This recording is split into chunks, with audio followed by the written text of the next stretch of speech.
Il est 22h30. 3 jours après le début d'émeutes dans un quartier sensible de Mulhouse, la tension reste vive. Tu passes pas. La voiture qui brûle aussi. Ouais, bah j'ai vu. TN 68 c'est le 100 Alpha. Charlie. Alors qu'elle patrouillait, la brigade canine a repéré un feu de voiture. Le ou les incendiaires viennent sans doute de commettre leur méfait. Un acte gratuit malheureusement prévisible après déjà 2 nuits de violences urbaines. 5 ans sur Saint-Réis, Toulouse. À croire qu'ils ont fait un concours à celui qui volera le plus de véhicules. Donc on joue un peu au chat à la souris avec des individus qui mettent le feu aux véhicules des particuliers. En plus, il y a beaucoup de monde. Les flammes menacent d'embraser les autres voitures et l'arbre qui surplombe le parking. Hélène et Stéphane vont devoir sécuriser l'arrivée des pompiers. Les voyous qui ont fait ça sont peut-être encore là pour les caillasser. Les policiers doivent aussi éviter que des badauds attirés par la Seine se blessent en s'approchant trop près du feu.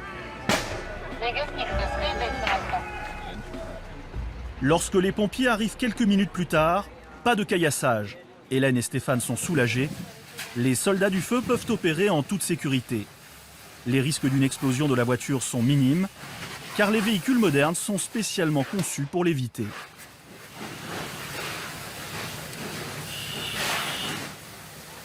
Mais alors qu'elle paraît sous contrôle, la situation dérape brusquement.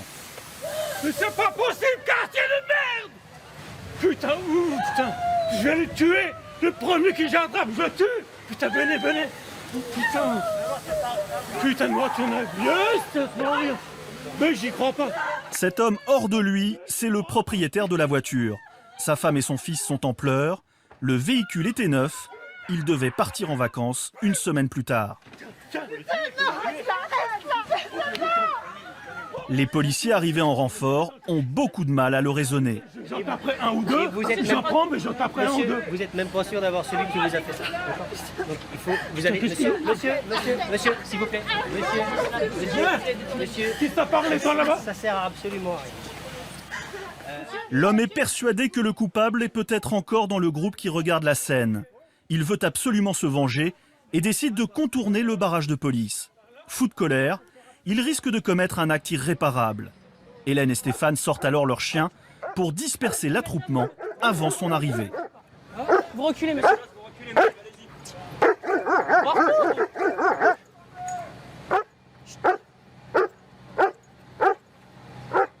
Effet de meute, on commence à être beaucoup trop nombreux et généralement c'est très dissuasif. La preuve, on a fait place nette, la personne là, qui était propriétaire du véhicule qui s'est un petit peu emportée, on va dire, et ça peut se comprendre.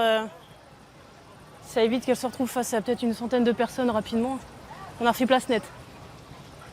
L'effet dissuasif des chiens fonctionne parfaitement. Quand l'homme surgit, la foule est déjà dispersée. Je sais, je veux te faire Si le chien aboie sur tout ce qui bouge, même sur les autres policiers, c'est parce qu'il ne distingue pas les couleurs. EDEC ne fait donc aucune différence. Et il faut que le chien puisse réagir quoi qu'il arrive. Donc, que ce soit un policier ou pas, il faut si on l'envoie à l'attaque, il faut que d'initiative il aille dessus.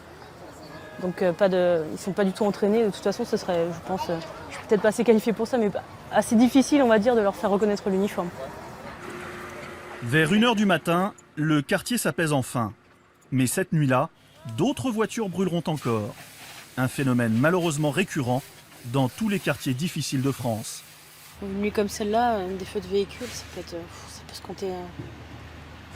Je sais pas, on arrive vite à une petite dizaine quand même. Les feux de poubelle, on les compte plus.